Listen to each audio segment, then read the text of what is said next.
হয় সেটা এখন বুঝতে পারছি, এতদিন বুঝতে পারিনি দুর্নীতির মানেটা কি। দলটা অ্যাকচুয়ালি ভেতরে কে চালাতেন, মমতা বন্দ্যোপাধ্যায় না অভিষেক বন্দ্যোপাধ্যায়? সামনে ছিলেন দিদি, পেছনে ছিলেন অভিষেক। মিস্টার ব্যানার্জি, আপনাকে আমি জানিয়ে রাখি, রচনা বন্দ্যোপাধ্যায় একমাত্র হিরোইন পশ্চিমবাংলায় যে মিস্টার বচ্চনের সাথে কাজ করেছে, আপনি বোধহয় জানতেন না। যে বলে যে ফরেন রিটার্ন, হাওয়ার্ড ফাওয়ার্ড, কত গল্প গল্প শুনি, মুখের ভাষা শুনে তো মনে হয় যে জানি না কোন ক্লাসের মহিলা, আমি বলতে পারবো না। আমি এনসিপিআই কন্টিনিউ করবো, আমি বিজেপিতে ঢুকবো, আমি কংগ্রেসে ঢুকবো, আমি সিপিএম এ ঢুকবো, সেটা আমার ইচ্ছে। আমি রিজাইন করবো কেন? তোমরা বলছো বলেই রিজাইন করে দেবো। তোমরা কে হে হরিদাস পাল? এই মুহূর্তে আমার সঙ্গে যিনি রয়েছেন তাকে বলা হচ্ছে বর্তমান যে রাজনৈতিক পরিস্থিতি তাতে অন্যতম বেসুরো সাংসদ রচনা বন্দ্যোপাধ্যায়। রচনা, সামগ্রিক যে রাজনৈতিক পরিস্থিতি, যাদেরকে বিদ্রোহী, বেসুরো, আরো অনেক রকম তকমা দেওয়া হচ্ছে কোট আনকোট, তার মধ্যে তুমি অন্যতম। এগুলো শুনে কোথাও মনে হচ্ছে যে সত্যি বেশ ভালো ছিলাম, রাজনীতিতে না এলেই হতো, মানে শামও গেল কুলও গেল।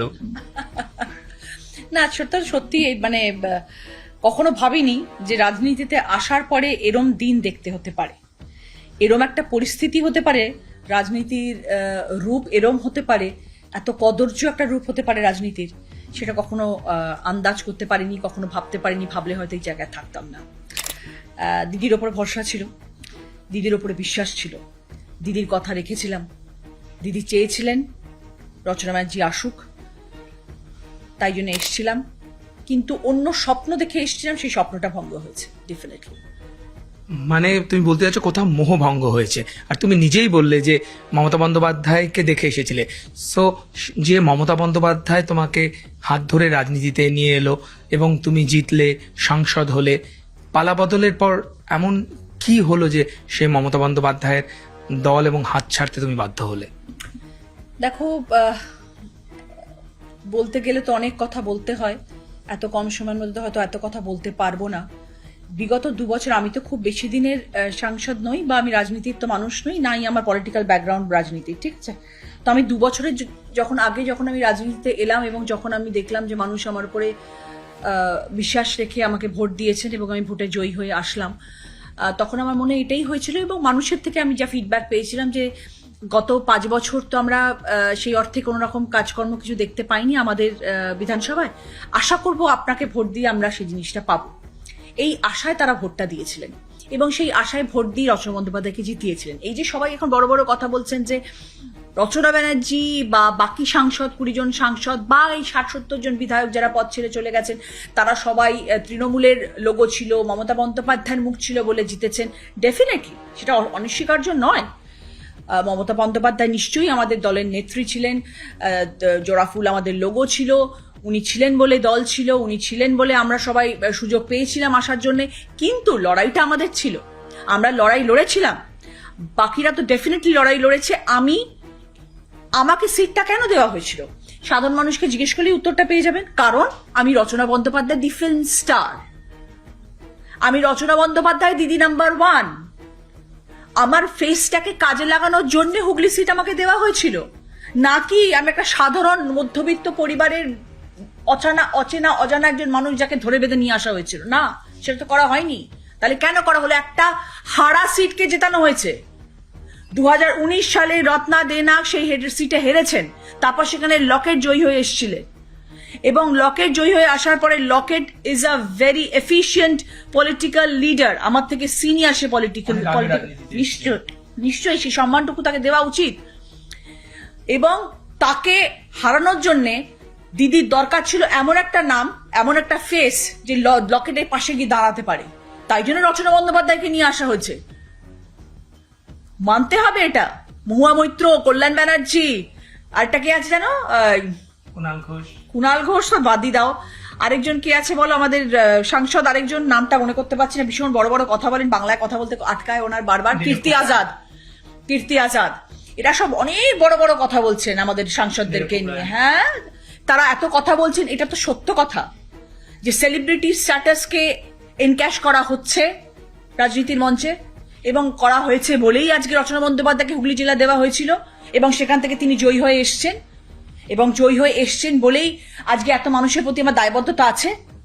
আর সেই দায়বদ্ধতা আছে বলেই আমি রিজাইন করিনি, এবং আমি বলেছি আগামী 3 বছর আমি আমার সংসদ তহবিলে যা যা অর্থ অনুদান দেওয়া হচ্ছে আমি প্রত্যেকটি অর্থ ঠিক ঠিক জায়গায় মানুষের জন্য দান করে দিয়ে তারপর আমি যদি রেস্ট নিই তো রেস্ট নেবো, যদি রিজাইন করি তো রিজাইন করবো, যদি কন্টিনিউ করি তো কন্টিনিউ করবো। That is my wish. আচ্ছা, আপনার কথার সূত্র ধরে তাহলে বলবো যে যেই মমতা বন্দ্যোপাধ্যায় দলের মুখ বললেন, আপনি যার লোগোর কথা বললেন, তাহলে দলটা অ্যাকচুয়ালি ভেতরে কে চালাতেন, মমতা বন্দ্যোপাধ্যায় না অভিষেক বন্দ্যোপাধ্যায়? সামনে ছিলেন দিদি, পেছনে ছিলেন অভিষেক। সেরম ভাই যদি তুমি দেখো, সামনে ছিলেন দিদি, পেছনে ছিলেন অভিষেক। এটা আমার 2 বছরের অভিজ্ঞতা, আমি তোমাকে বলছি।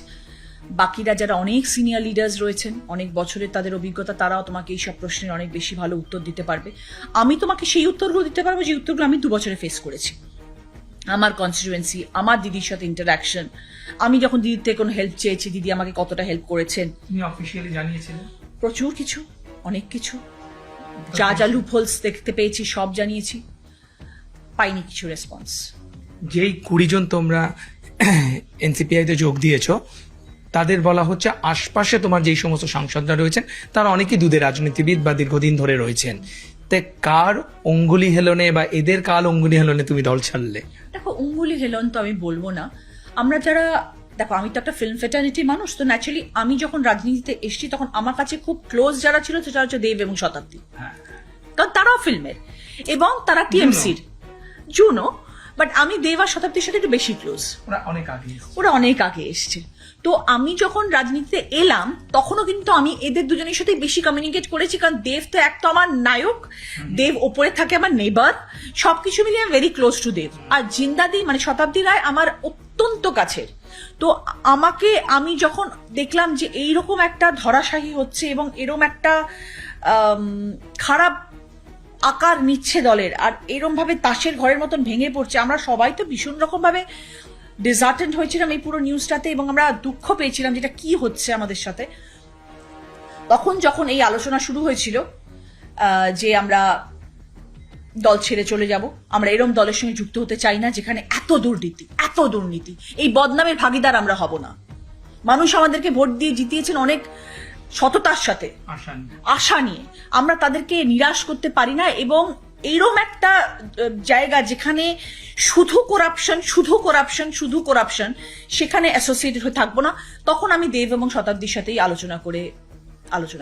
এই ডিসিশনে এসেছি। আপনারা 20 জন যারা বেরিয়ে গেলেন, এদের বলা হচ্ছে অনেকের বিরুদ্ধে অনেক দুর্নীতির অভিযোগ আছে বা রয়েছে। আপনার তো সেরকম কোনো দায় ছিল না, বা আপনার পেছনে তো এরকম কোনো দুর্নীতির অভিযোগ ছিল না যতদূর জানি, ছিল কি? না গো, 2 বছরে কি দুর্নীতি, মানে দুর্নীতি শব্দটা মানে এই বিগত 1.5 মাসে এত শুনেছি না যে মানে দুর্নীতি যে কি হয় সেটা এখন বুঝতে পারছি। এতদিন বুঝতে পারিনি দুর্নীতির মানেটা কি। এই 4 তারিখের পর থেকে জানতে পেরেছি অ্যাকচুয়ালি দুর্নীতি কাকে বলে এবং কিভাবে হয় দুর্নীতি। আমরা শুধু আমি নয়, সারা পশ্চিমবাংলার মানুষ, সারা ভারতবর্ষের মানুষ, সারা পৃথিবীর মানুষ শুনতে পাচ্ছে যে পশ্চিমবাংলার রাজনীতি কোন জায়গায় নিয়ে গেছে। কলঙ্ক। কল্যাণ বন্দ্যোপাধ্যায় তো আপনি জানেন যে নিজেই বলেইছেন যে আপনাকে এই পালা বদলের পর বা রাজ্যে দল হেরে যাওয়ার পর হুগলিতে দেখা যাচ্ছে না, এবং আপনার বাড়িতে দুধওয়ালা আর পেপারওয়ালা ছাড়া কারো যাতায়াত নেই, এবং সেই 21শে জুলাই থেকে বিভিন্ন মঞ্চে আপনাদের শিল্পীদের দেখা গেছে, সেখানে কি আর দেখা যাবে? সুতরাং আপনার উপস্থিতি নিয়ে, অস্তিত্ব নিয়েও একটা প্রশ্ন তুলছেন কল্যাণ বন্দ্যোপাধ্যায়। সো উনি যে এই নানা ধরনের অভিযোগে আপনাকে অভিযুক্ত করছেন, কল্যাণ বন্দ্যোপাধ্যায়কে কি বলবেন? দেখো, প্রথম কথা আমি একটু বলি। প্রথমত কিন্তু কল্যাণদার সাথে আমার খুব সুসম্পর্ক ছিল, একটা সময় খুবই সুসম্পর্ক ছিল, মানে আমি দাদার মতন ওনাকে দেখতাম, এবং আমি কিন্তু ওনার থেকে প্রত্যেক মুহূর্তে রাজনৈতিক উপদেশ নেওয়ার জন্য ফোন করতাম যে দাদা আমি বলুন তো এটা কি করব, দাদা বলুন তো আমি ওটা কি করব। আমি কিন্তু ওনার থেকে সাজেশনস পেতাম এবং আমি ওনাকে কিন্তু মন খুলে প্রশ্ন করতাম, এবং আমার সাথে খুব ভালো ওনার সম্পর্ক ছিল। কিন্তু তারপরে আমি দেখলাম যখন আমার চুচুড়াতে সমস্যা শুরু হলো এবং ওই এক্স বিধায়কের সঙ্গে যখন রাজনৈতিক মতবিরোধ শুরু হলো, তখন সবাই হয়তো এটা জানেন না, এটা আপনাদেরকে জানিয়ে রাখি, এই কল্যাণদাই কিন্তু আমাকে এই বিধায়কের সম্বন্ধে বলতে শুরু করলেন যে ও এই ও ওই ও সেই, এর সাথে বেশি কথা বলবি না, ওর দিকে বেশি ইয়ে করবি না, ওকে আমি বুঝে নেব, ও বেশি সুবিধের নয়। এটা কিন্তু কল্যাণদা আমাকে অ্যাডভাইস করেছিলেন রিগার্ডিং অসিত মজুমদার। ইয়েস, তখন আমার মাথায় ঢুকতে শুরু করলো যে কল্যাণদার মতন মানুষ যখন অসিতদাকে নিয়ে কথা বলছেন, তার মানে সত্যি হয়তো কিছু গন্ডগোল আছে। এবার আমি অসিতদাকে কনফ্রন্ট করতে শুরু করলাম যে যা হোক, যা এই আমি এই ব্যাপারে আজ যেতে চাইছি না, বিকজ এগুলো ভীষণ ঘোলা হয়ে গেছে, এগুলো নিয়ে আমি কথা বলতে চাই না।